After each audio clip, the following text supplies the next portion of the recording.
Hello, this is UCL Uncovering Politics, and this week we're looking at the history of Gaza. How did modern Gaza come into being? How has it evolved over time?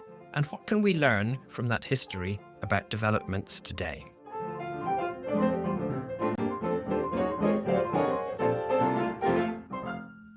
Hello, my name is Alan Rennick, and welcome to UCL Uncovering Politics, the podcast of the School of Public Policy and Department of Political Science at University College London.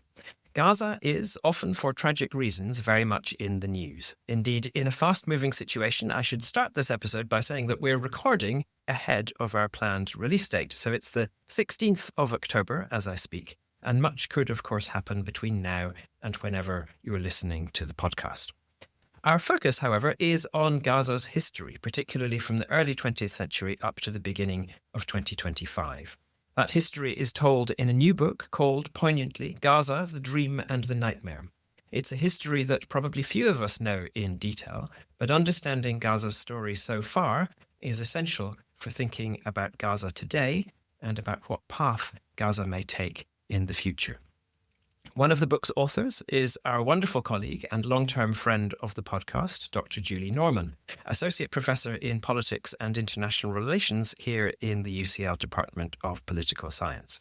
And I'm delighted that Julie joins me now. Julie, welcome back to UCL Uncovering Politics. It's great to have you on again. And let's go straight into that question about what you want the key takeaways from the book to be. As I said, the book is a history, but like most histories, I'm guessing that a part of the motivation for exploring the past is to help us understand the present and the future.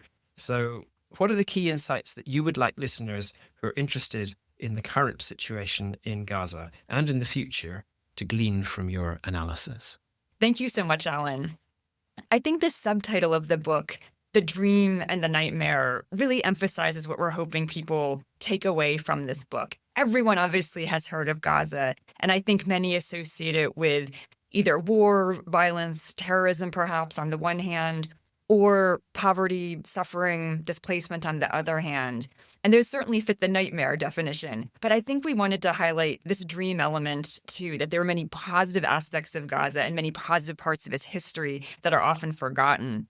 And I should say that idea, dream and the nightmare, came from a Gazan that we had interviewed. He described his life in Gaza as a dream and a nightmare at the same time. But I think that's really captured in Gaza's history. You know, thousands of years ago, Gaza really emerged as a really bustling trade city. It sat geographically at the crossroads of both north and south trading routes as well as east to west. So it geographically was so key for centuries. And even well into the 20th century, you know, Gaza was often seen as a place that was, again, had the most potential for Palestine, for Palestinians in terms of being on the coast, in terms of having this urban energy, later being a sort of a place for activism and for energy and these kinds of things that, were very powerful in the Palestinian community. So we wanted to make sure that those aspects came out as well as the more stories of war and suffering that people are perhaps more aware of. And when we talk about Gaza, what are we talking about actually? What is Gaza? What are we referring to?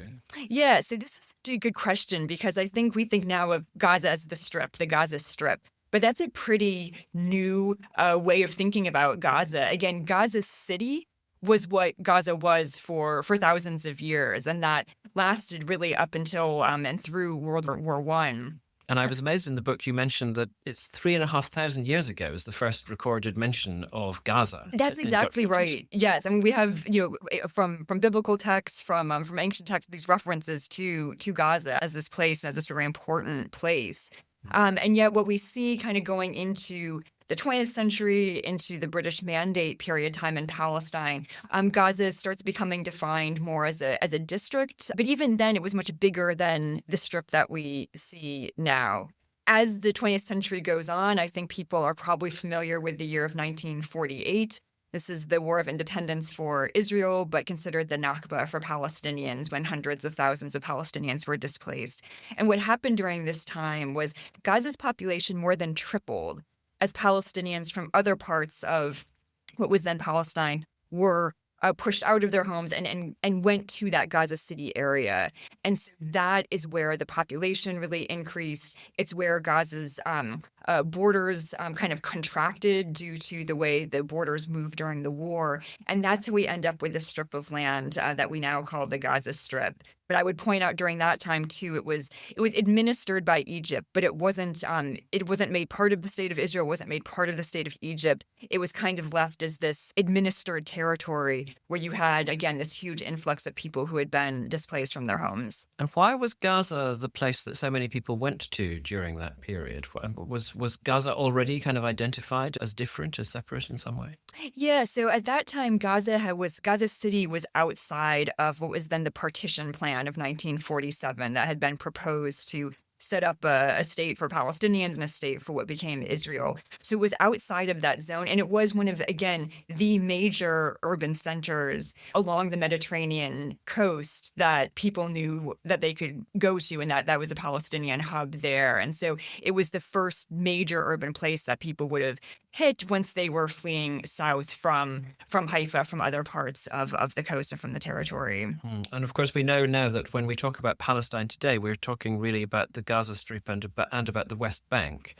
And I mean, what was the relationship between those two areas in these early years? Does the West Bank have a similar kind of history in terms of people coming in from elsewhere as well? Yeah, the West Bank also has, again, a similar history in terms of the dates. So again, 1948, many Palestinians flee south to Gaza. Others flee north to Lebanon. Others flee west to what ends up becoming the West Bank. The West Bank, like Gaza, are both occupied by Israel in 1967. And this is when we start hearing that term occupation, occupied Palestinian territories. And those are the territories that start forming the basis of what many people who speak about a two-state solution would focus on those two territories. So certainly Palestinians in those two locales, definitely very much an integrated sense of struggle, a very integrated sense of identity. And that, I would say, would build quite significantly over time. So the Gaza Strip goes straight from Egyptian administration to Israeli occupation. There's not a point in this history when the Palestinians themselves are in control in Gaza. That's exactly right. So Egypt administers the Strip up until that 1967 point. I would say there was a juncture within that when Israel actually did occupy the Strip in 1956 during the Suez Crisis, but mostly administered by Egypt until 1967 when Israel takes control and remains there until their withdrawal in 2005. And how's Gaza doing during this period? You've talked about this huge influx of people from elsewhere in the former Palestine territories. I mean, how did that go in terms of kind of assimilating these different populations, people originally from Gaza, people from outside? How did that work? Yeah, this was an interesting thing that came out in our interviews for the book, because obviously there's a narrative, a projection of solidarity, of one Gaza, one Palestine, et cetera. And of course, much of that is very true.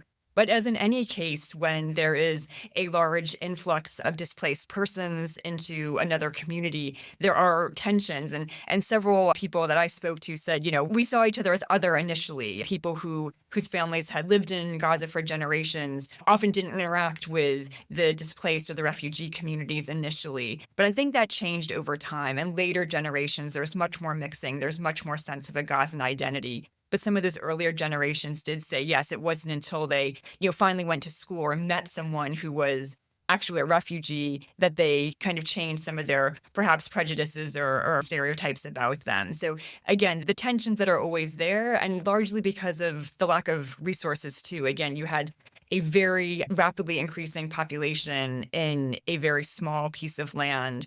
And as first Egyptian, but then really Israeli control really settled in, as it became very clear people weren't going to be going home. It became very difficult for people to have any kind of economic flourishing, to have any kind of political or civil agency. And so obviously a lot of growing frustration within that. But it's still the case today, isn't it? Or at least it was the case 2 years ago, that there were refugee camps still in Gaza. So there's still at least degrees separation between these populations. Absolutely. And as with throughout the Palestinian territories and then in the diaspora as well, there are many descendants of the Nakba refugees who are still living in camps, others who still were displaced, still have the refugee status, but have moved out of the camps. And so there is a mixture of that even within many of the cities. But yes, Gaza had a very high concentration of refugee camps, including very large ones like Jabalia and others. And so that was a very much part of the reality in Gaza up through October 7th.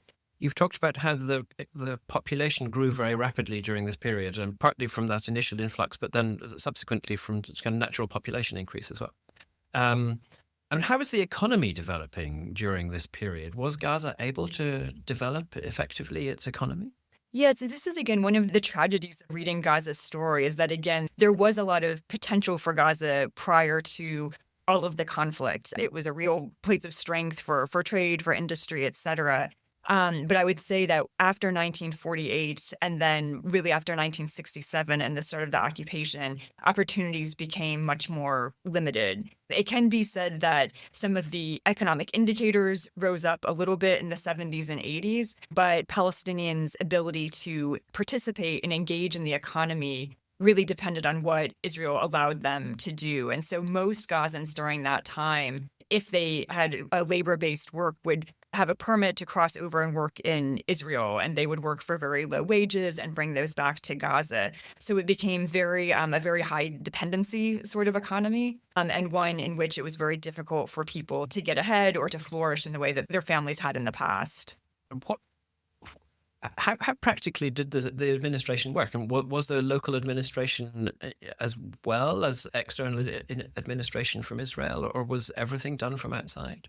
So it changed over time, and I would say the crux of the occupation period from 1967 up until Israel's what they would consider the withdrawal in 2005, Israel did control the civil administration as well as having a military occupation there as well. There were local leaders in the terms of mayors, in terms of municipalities, in terms of neighborhoods and these kinds of things. And I would say there was also a very strong civil society and especially Islamist element there as well, from mosques, from charities, from schools. And so there were different types of actors that were certainly having an influence in how the society grew and how it built, but always with that control from outside. And what was Israel trying to achieve through its governance of this area? Was it seeking development for Gaza? Was it simply seeking its own purposes? Was it simply seeking security for itself? Yeah, there's many different reasons why the occupation has sustained as long as it has. For some, it was this sense of security, having a sort of buffer, whether it was Gaza or the West Bank or other territories between Israel and what they initially saw as more, what they would say were more hostile neighbors.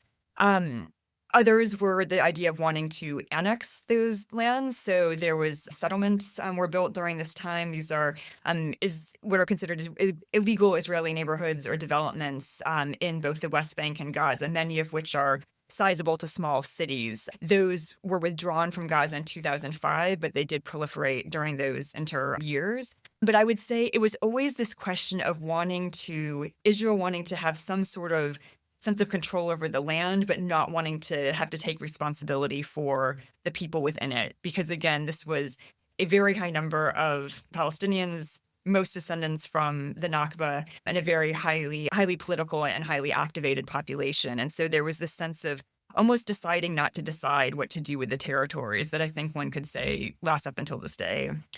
And presumably that contributed to a growing sense of grievance and resentment among people in Gaza during that period. Oh, absolutely. I mean, and especially, again, many people who had memories of what life had been like before. One gentleman who I interviewed several times for the book, he ended up going to work in an Israeli flower farm that was really close to where his family used to have a large home and run their own business. And so he was brought in as a truck as a laborer to land that used to be essentially, his family's, where they had a very positive life. And so it wasn't just the immediate difficulties, but also the knowledge of what could have been and how things were different before. And so this did lead to, I would say, increasing mobilization, increasing sense of grievance. And I think that's one reason why when the Intifada, the first Palestinian uprising, emerges in the 1980s, it emerges in Gaza because there was this pent-up frustration of just feeling pushed further and further down as each year and each decade came. And the Intifada in the 1980s was followed in the 1990s by a period when there were serious attempts at negotiating a peace between the Palestinian authorities and Israel. And we came close to a peace agreement, but ultimately that did not happen. I mean, how did that affect Gaza? That's right. So I think listeners are probably aware of the Oslo Accords, this framework in the 1990s to try and move towards some sort of resolution. And in Gaza, as throughout Palestine, there just ended up being so much disillusionment around Oslo. There was some initial hope. And when I spoke with Gazans who were alive at that time and had that memory, many said, we were willing to give it a chance. We knew it wasn't perfect, but we were willing to give it a chance. But very quickly, it became clear that Oslo was not going to lead to a Palestinian state. It was not going to lead to an end to the occupation. And as that disillusionment set in, we see the emergence of yet another uprising, the Second Intifada, which was much more bloody than the first, indeed. You've mentioned the date of 2005 several times as being a date of key change. Just what did happen in 2005? Why did that happen? And what were the consequences?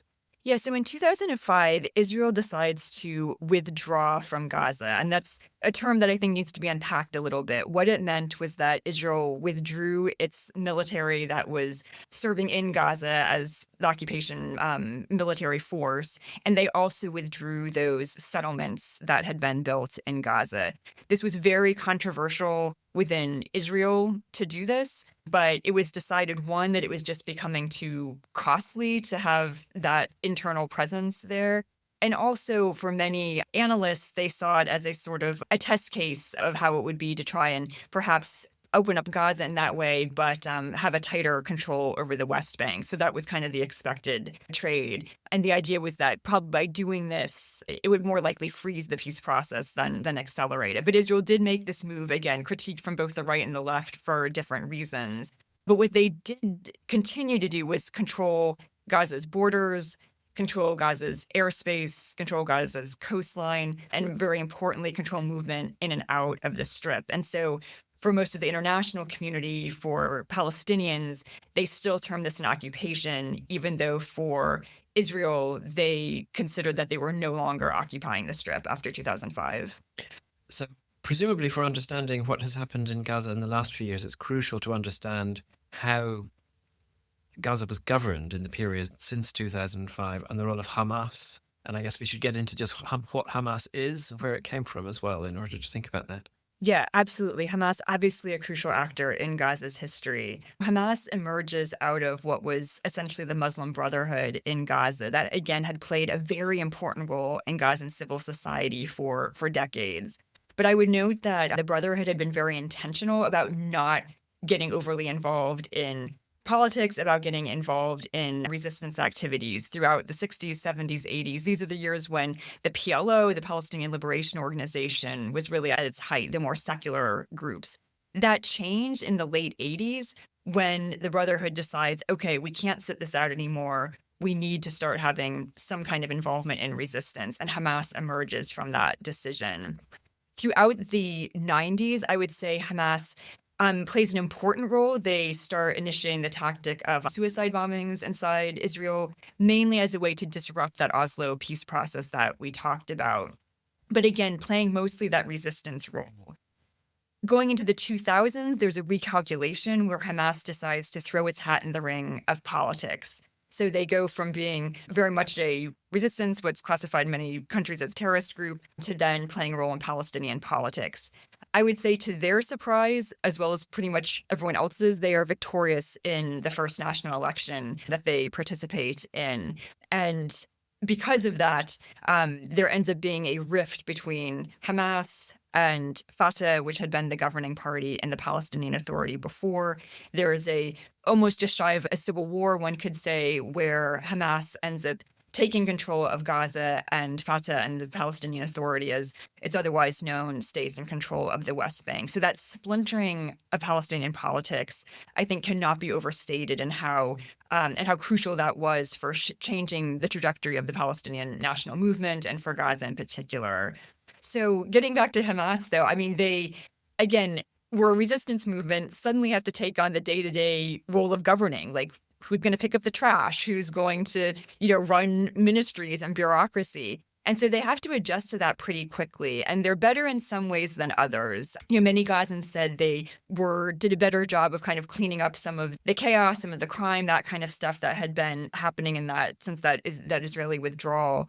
But we're more limited in other areas, and certainly we're not very open to people challenging them. And so there was not much room for political contention, for criticism of Hamas, for human rights groups to operate without a very strong eye on them. But I would say Hamas started as essentially, I think they were elected because people saw them as a alternative to Fatah, to the ruling party of the past. People saw Fatah as corrupt, they saw it as weak, and they essentially wanted a change. I think people from many different countries understand that sentiment when you kind of vote for another party that you just think will represent change. And again, I think Hamas maybe represented that at first, but for most Gazans I talked to, they felt that it pretty much fell into the same patterns as Fatah had before. As Hamas was in power for longer, they too became more susceptible to corruption, to being seen as not nearly as making change as many had hoped they would. So how would you characterize Gaza in early 2023 in the immediate weeks and months preceding the attack on the 7th of October and then the subsequent war? Yeah, so Gaza going into October 7th, I would say this was now almost about over 15 years into Hamas's control of the Strip. Hamas was certainly losing popularity pretty quickly. They were not seen as that popular in Gaza by this point. The economy in Gaza, again, always struggling, had been severely depleted by what at that point were about 15 years of Israeli, again, control over what came in and out. And that was very limited. So the goods that could come in and out were very limited. And as, again, the flow of people in and out was controlled as well from externally. So Gaza by this point, I would say, was already at a very difficult sort of tipping point. But at the same time, life was still going on. There were universities, there were businesses, there were artists, there were community centers. And again, I think these aspects of life that were very inherent in Gaza are something that we need to remember, because that's very much of what was lost. This wasn't just a population that was sitting there waiting and these kinds of things. This was a very entrepreneurial, very active population, and there was a lot of life in Gaza pre-October 7th. We've really whizzed through the history there very, very rapidly. People will be able to read the book in order to get a lot more detail. But it would be really interesting now to say a bit about the nature of the story that you're able to tell in the book. And one thing that's quite striking reading the book, and you've mentioned it several times so far as well, is that you include a lot of voices of ordinary people from Gaza in the book. And you're clearly very keen to ensure that those voices are heard. And why was it important to you to make sure that those voices were part of the book? Oh, I think that was just essential for telling the story of Gaza. One, it was essential for me for understanding the story of Gaza. It was talking to people who had lived in the Strip across different periods of history until the present, and including the last 2 years. But also, I come into this as a researcher, as a scholar, perhaps as an educator, but I wanted to marry that book I wanted to marry that voice with the voices of people lived experiences in the Strip. And especially since myself not being from the region, I think that was even more important, just out of good practice, to make sure that those voices were heard. And so throughout the process, I did a lot of interviews with Gazans. Many were remote. Obviously, no one could enter Gaza during the last 2 years. Some were with Gazans who had left much earlier in history, and some were Gazans who had managed to leave during about the first 6 months of the war, when some people were able to leave through Egypt. So a lot of interviews, very deep, very intense, and very emotional interviews. Some that went on for hours, had a lot of just shared stories and memories, but also, a lot of sadness, a lot of grief over what was being lost as we were reflecting over these memories. And was it possible for you as a researcher to reach the people you wanted to be able to reach, to have the conversations that you felt it was important to have in order to tell this story? Yeah, I feel that I'm so grateful to everyone who shared their stories with me and my co-author. And again, range from older people to younger people, people who worked in aid organizations, journalists, students, teachers. I think obviously one wishes that even more voices could have been captured. And I think there's always a sense of, oh, I wish we could have talked to even more people and included more voices. But I think the voices that we did include do show a very wide range of lived experience in Gaza. Clearly, questions around the rights and wrongs of what has happened in Gaza over the past 2 years are very, very fraught, very, very tense. You seek to position the book in a space where you remain impartial in these debates. You give the evidence, you give facts, you try to allow the facts to speak for themselves. Why did you want to take that approach? And I mean, is it possible to take that approach? I guess is the question. Is it possible to be really neutral in these kinds of areas where what the facts actually are is so contested, and how we interpret events that have taken place is so contested? Yeah, it's an excellent question. I mean, again, I was approaching this book as a researcher, as a scholar, and hopefully as an educator, someone who is trying to help share the story of Gaza with as wide of an audience as possible. So there was an agreement between me and my co-author as much as possible to essentially let the facts speak for themselves. We were going to include as many voices as we could, and we include many Israeli voices as well as Palestinian, I would emphasize. Um, but we felt that again, people can make their own decisions and draw their own conclusions. I would say that we didn't shy away from some of these tough issues. That includes the questions of aid. I think people have heard many different claims from organizations on the one hand on the ground to claims from the Israeli government on the other hand around that. There were initial claims over certain strikes that were debated as to what was happening in them. So we really tried to delve into some of those controversies and see what the different sides were saying. And again, let the reader evaluate on their own. I will say, too, a big part of including Gazans' voices was to ensure that their point of view on everything was very vocalized and very clear. So I can be kind of the narrator voice in the background, but you're hearing very emotive, very clear sense of opinionated comments from those that we interviewed. And so I think the book enables us to hold the emotion, but also to make the book accessible to a wide variety of readers who may come from different backgrounds, who may have different political views on this conflict. And we wanted the book to have space for everyone to engage with it. And who do you hope will read the book? And I guess, how do you think that they will receive it? I mean, so you'll have potentially very, very diverse audiences reading this book. Yeah, you write a book and then you put it out there and it goes into so many different hands, hopefully. I mean, I wrote it, hoping that a wide international audience would obviously read this. I had some of my students in mind with writing it, the kind of book that they would maybe pick up to try and understand Gaza's background, general public who's really just trying to understand this place. But, Alan, I think it's a good question because, again, because we did try and tell as fair of a story as Gaza as possible, we were trying to not oversimplify or sensationalize or kind of give into the headlines of the day. Many will like that approach, but many will not like that approach. I mean, just writing this book, and some people who have seen the book have taken issue with it because it's a book about Gaza at this moment, and some have seen that itself as a political statement.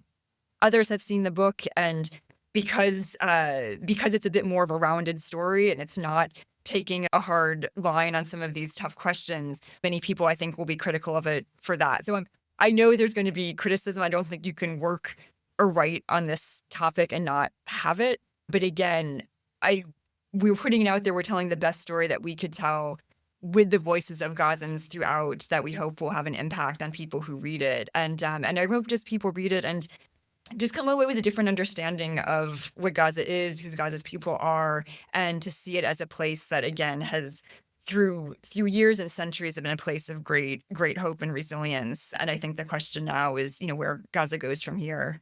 Absolutely. And that's exactly where I was going to take us for the final question before we wrap up.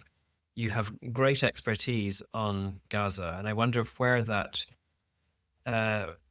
leads you to think Gaza is going at the present time. So we now have another ceasefire. There seems to be widespread optimism that this is a ceasefire that is more meaningful than the ceasefires we've seen in the past. Of course, a lot of that optimism is coming from Donald Trump, and he's talking about eternal peace, which I think most experts in the region would think wildly overblown. But what's your take on what the situation is now and where Gaza might go? Yeah, as you said at the beginning, things are so fast moving that I'm cautious to forecast too much here. But what I can say is, obviously, people have seen the headlines, the pictures, the videos. They know the devastation that has just been wreaked on Gaza, and they know the challenges that are ahead, even in the best case scenarios here. So I think it's going to be a very long road ahead for reconstruction, for finding any kind of new kind of hope for Gaza. And again, we're not. I think it's going to be a very long road ahead to figure out what happens next. What I can say is that, nearly all Gazans that I spoke to believe in the ability to rebuild. They want the opportunity to rebuild, and they want a very different future for Gaza. They want Gaza that has a representative government, that has an ability for Palestinians to have self-determination and to govern themselves. And they want that opportunity. And they're still hopeful despite everything that has happened. And obviously, I can't speak for everyone, but I can say that that spirit and that sense of commitment to Gaza and commitment to Palestine has not gone away after these last 2 years. Well, thank you so much, Julie. It's been great to talk about this book, such an important topic and a really valuable contribution. And as you say, I was really struck reading the book. The final pages are very much about the power of hope. And I guess people in Gaza have not had a lot of agency, but they do retain the power to hope. And those hopes have often been dashed in the past, but maybe we're in a time now where that hope can be fulfilled in some way. Indeed. So thank you, Julie, so much. We have been discussing the new book, Gaza, the Dream and the Nightmare, written by Julie Norman and Maya Carter-Holward, published by Polity. To make sure you don't miss out on other future episodes of UCL Uncovering Politics, all you need to do is subscribe. You can do so on Apple, Google Podcasts, or whatever podcast provider you use. And while you're there, we'd love it if you could take a moment of time to rate or review us too. I'm Alan Rennick. This episode was produced by Eleanor Kingwell-Banham and Kaiser Kang. Our theme music is written and performed by John Mann. This has been UCL Uncovering Politics. Thank you for listening.